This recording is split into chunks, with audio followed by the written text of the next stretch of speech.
নমস্কার বন্ধুরা, মন কিচেনে আপনাদের সবাইকে স্বাগত। আশা করি আপনারা সবাই খুব ভালো আছেন। আজকে আপনাদের সাথে শেয়ার করব একদম ছোট্ট ছোট্ট মিনি বাটার কুকিজ। এই কুকিজগুলো কিন্তু বাচ্চারা খেতে ভীষণই পছন্দ করে, আর বাচ্চাদের টিফিনেও কিন্তু আপনারা অনায়াসে এই কুকিজগুলো বানিয়ে দিতে পারেন। কিভাবে তৈরি করেছি খুব সহজে এই বাটার কুকিজের রেসিপি আজকে আপনাদের সাথে শেয়ার করব। বাটার কুকিজ তৈরি করার জন্য এখানে আমি 50 গ্রাম বাটার নিয়ে নিয়েছি, আর তার সাথে এখানে আমি 100 গ্রাম গুঁড়ো চিনি ব্যবহার করেছি। আর বাটারটাকে অবশ্যই কিছুক্ষণ আগে ফ্রিজ থেকে বের করে বাটারটাকে একটু নরম করে তারপরে ব্যবহার করতে হবে। এখন বাটার আর চিনির গুঁড়োটাকে খুব ভালো করে বেশ কিছুক্ষণ একটুখানি ফেটিয়ে নিয়েছি। যখন বাটার আর চিনির গুঁড়োটাকে মেশাতে মেশাতে একটু সাদা মতো হয়ে যাবে, তখন দুটো ডিম ফাটিয়ে দিয়ে দিচ্ছি। ডিম দুটোকে এখন খুব ভালো করে একসাথে মিশিয়ে নেব।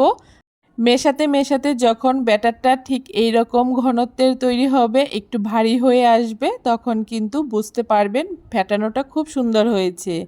এখন এখানে আমি একটা বাটি মেপে 1 বাটি ময়দা দিয়ে দিচ্ছি, তার সাথে সামান্য একটু নুন দিয়ে দিচ্ছি, হাফেরও হাফ চামচ বেকিং সোডা দিয়ে দিচ্ছি, আর হাফ চামচ বেকিং পাউডার দিয়ে দিয়েছি।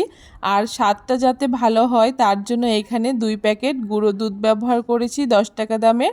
এখন সমস্ত কিছু একসাথে খুব ভালো করে মিশিয়ে নিচ্ছি। এই ডোটা কিন্তু খুব বেশি শক্ত আবার খুব বেশি নরমও হবে না, মিডিয়াম থিকনেসের হবে। দেখে বুঝতেই পারছেন ব্যাটারের ঘনত্বটা ঠিক কীরকম হয়েছে।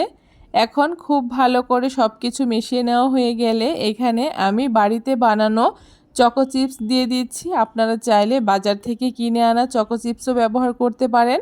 এখন চকো চিপসটাকে দিয়ে খুব ভালো করে ব্যাটারের সাথে মিশিয়ে নিয়েছি।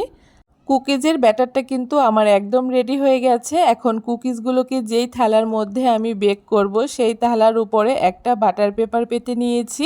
এখন একটা প্লাস্টিকের মধ্যে ব্যাটারটাকে ভরে ঠিক একটা কাঁচের সাহায্যে এরকম করে আমি কুকিজগুলোকে বাটার পেপারের উপরে বসিয়ে নিচ্ছি। একটু ফাঁকা ফাঁকা করে কিন্তু কুকিজগুলোকে বসাতে হবে, কারণ কুকিজগুলো যখন বেক করা হবে তারপরে কিন্তু বেশ অনেকটাই কুকিজগুলো ফুলে উঠবে।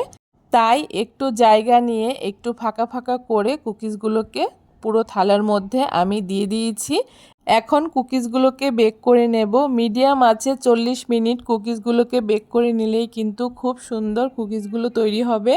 দেখতেই পারছেন ছোট্ট ছোট্ট মিনি এই বাটার কুকিজগুলো কতটা সুন্দর হয়েছে দেখতে। বাচ্চারা কিন্তু এই কুকিজগুলো খেতে ভীষণই পছন্দ করে। আপনারাও কিন্তু অনায়াসে ঘরে তৈরি করে দিতে পারেন। কেমন লাগলো আজকে খুব সহজ এই ছোট্ট ছোট্ট মিনি বাটার কুকিজের রেসিপি অবশ্যই কমেন্ট করে জানাতে ভুলবেন না। ভিডিওটা ভালো লাগলে সবার সাথে শেয়ার করে চ্যানেলটাকে সাবস্ক্রাইব করবেন।